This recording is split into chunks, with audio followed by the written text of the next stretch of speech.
What's good YouTube, and welcome to the house. Today I have a discussion for you guys on why I think grass absolutely needs to go to 3 on the September TCG ban list. And here is the article that's got everyone up in a tizzy from the Konami site that was released a while ago. They said regionals and YCS series events start up a week or two after the current World Championship. Hey, Billy was there. Sorry about that 14th place. Once we start seeing results come in, we can take a look at the current tournament environment and start planning for the new FNL list update, which to us we commonly call the ban list because things get banned and unbanned on it. Which probably would be around mid-September at the soonest. Possibly later. I'm saying probably because we're starting to pass mid-September. Possibly later, depending on how the tournament scene looks. Well, spoiler, Konami, if you're actually listening, this is what the tournament scene looks like. This is everywhere. Zoo, Draco, it's just infiltrated the tops, and at YCS's, we pretty much only see those two decks top with very, very little variance. Now, at regionals, the scene looks much, much different, and they consider those results, but the scene looks so much different because people are actually so sick of Zoo that they just want to see it go away like it did on my screen there. They just want it to not be there, and they're so bored of it, they'll actually play other things, but when it comes to YCS, they're going to play their best possible deck, and that's typically Zodiac. Now, my argument 1 for grass coming back is that we already have a natural balance and check to it, and Ash Blossom and Joyous Spring. I have no doubt that this is staying at 3 on our ban list. It's a check and balance to many, many cards in the format. It's a hard once per turn, but it does so much. It even counters Max C, which is pretty crazy, and it's not as zany as Max C, where it can ruin somebody's entire turn and just make them quit and stop. It's just a really good, solid card that happens to be a tuner that never almost gets used for that tuner ability. It's a zombie, which actually can come in clutch once in a while. I've seen it in a few matches, but overall, its main check and balance is that it can stop so many things. A card being sent from the deck to the hand, or added to the deck to the hand. A card sent from the deck to the graveyard. Special summon from the deck. Basically, interacting with your deck is shut off. And I think it's really, really good, and it naturally counters grass. Now, with grass at 2 or 3, grass can just activate again because it's not a hard once per turn. I am not vouching for the errata, but people already play 3 grass and then 3 left arm offering, and if you save your Ash for this card, it makes them really consider how to use this card. It basically counters completely what you might be doing. Left arm offering can be a neg-3 to this one card, and it's just fine being there. The second thing I think needs a hit for grass to come back, and the OCG did it, that is Fairy Tail Snow. Fairy Tail Snow is what makes grass so absurd. But in the past, we've seen the checks and balances be hit on the cards that help out the enabling card rather than the enabling card itself. Grass is an enabler. So is Machine Duplication. What happened to Trooper? Got the axe. That's probably what's coming with Quick Fix rather than Machine Duplication. The fun enabling card typically stays. Another example is MX Saber Invoker, the enabler to the Zodiac combos that went so crazy. He definitely just seems to be one of the better cards, but instead they hit Terror Top here. And Terror Top did so much for so many other decks, but people saw it as a problem, complained about it, and they struck it down. And yes, we've had enough years of BA, I suppose, but Terror Top A would have helped introduce the Link mechanic even more by providing a free body on board. And then B, it wasn't doing much besides helping make Invoker for Zeus. Like, what? At Atlanta 1, Shadol Burning Abyss topped? When this got hit, Burning Abyss wasn't doing much, and its main purpose was to make Invoker. But instead of hitting Invoker, the main enabling card for many degenerate strategies, such as, you know, the Amazoness Loop in Infernity FTK, Terror Top kind of got the axe there. It just seems to show that they often are considering hitting that over it. And we have so many decks that it's going to help out. Infernoids are a main deck that are just absolutely helped out by grass. Look at the diversity that got killed by grass. We're going to go through at least 4 decks here that just got murdered when grass left.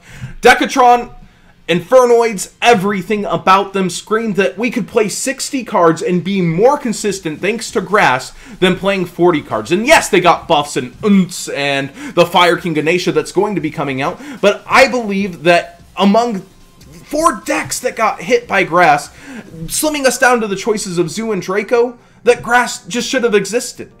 The second card is Zombies. Well, archetype, not card. Zombies definitely have just this huge ability to swarm from the graveyard, but we have natural checks and balances to zombies in our extra decks. We have Abyss Dweller. We've got True King of all Calamities. There's just so many ways to counter grass zombie decks already being put in many main decks, and I feel like Grass would give the Vindreads a great start, putting Mizukis in the graveyard, putting Shiranui, my bad, Shiranuis in the graveyard for your banishment with the Vindreads, allowing you for wacky zany combos. Loading those resources to the graveyard are so important, but you can also just turn those resources off when you need be if they really become prevalent in the meta. And again, you have the natural Ash to hit that grass and perhaps slow the consistency of these decks that would be played, but they would be there, they would be fun. They could possibly top a YCS, but they would be topping regionals and people would be having so much fun with the archetype. That said, we don't know how powerful Vindreads are going to be as a TCG exclusive archetype, and for some reason Japan's already getting them in their extra pack. Light Sworns are another huge one, and, you know, they mix well with zombies, but the Light Sworns got so many things going. Trick Clowns, Wolves, etc. And while the deck is very powerful in the Link era, it's lacking defense, and it's always lacked defense.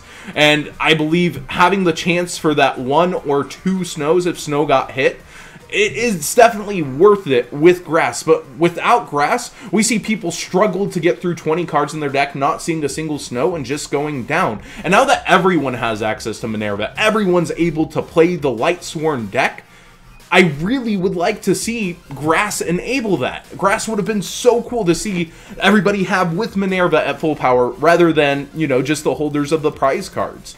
And finally, the other deck that has hit, Paleozoics. Paleozoics would get so many traps and then resources such as Ronin Totem into the graveyard and be able to do so much. They need that in the Link era, I feel. And with Mastar Boy, they're going to be able to start pumping out actual fields. Now, a lot of people didn't like playing against Paleozoics, but Joshua Schmidt made them look so good and fun. And so many people did enjoy it. It's a trap deck. It was fun to see a deck based around traps make its way back into the meta and do so much for us.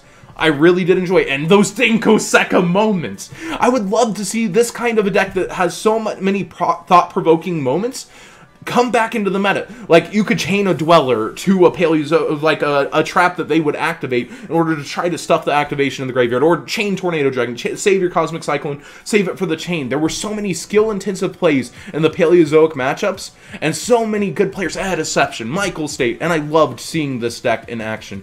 But my final point here, and there is actually one more deck, and for some reason I forgot it in my slideshow. Metal Foes, ironically, were better because they were a higher count deck. And that would actually naturally counter Grass somewhat because they could outpace the grind game just a little bit. And it was super funny to see that. But my final point here is that when you have Grass decks running around the meta everywhere, you have Grass assisting all these decks, you run into the mirror match. And the mirror matches are some of the most fun things that you will see in this entire game. You will see Grass decks just pop off on each other and start milling with their Minervas and get punished. You'll see them have to play a resource grind game with Snow so well. Who manages their Snow better? Who's trying to keep their cards in graveyard managed better than their opponent?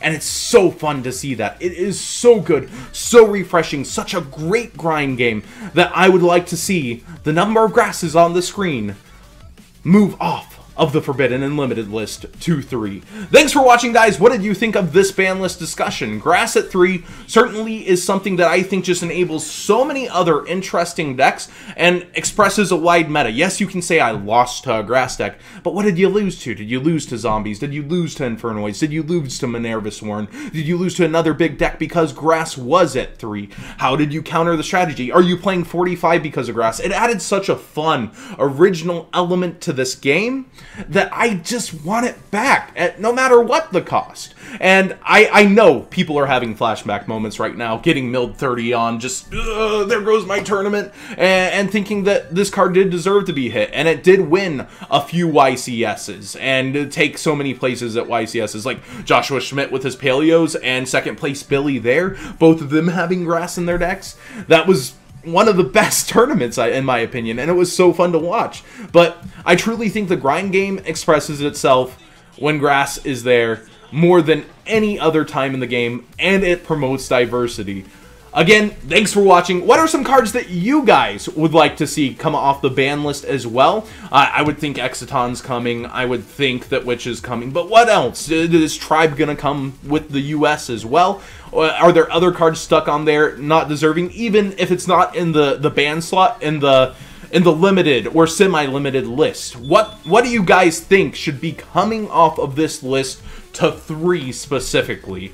Or maybe even to 2. Although I think 2 can be sometimes a silly slot. Sometimes it's deserved. Sometimes you want to see a card at 2 because you want them to see it sometimes, but not all the time. We're looking at you, Necroface.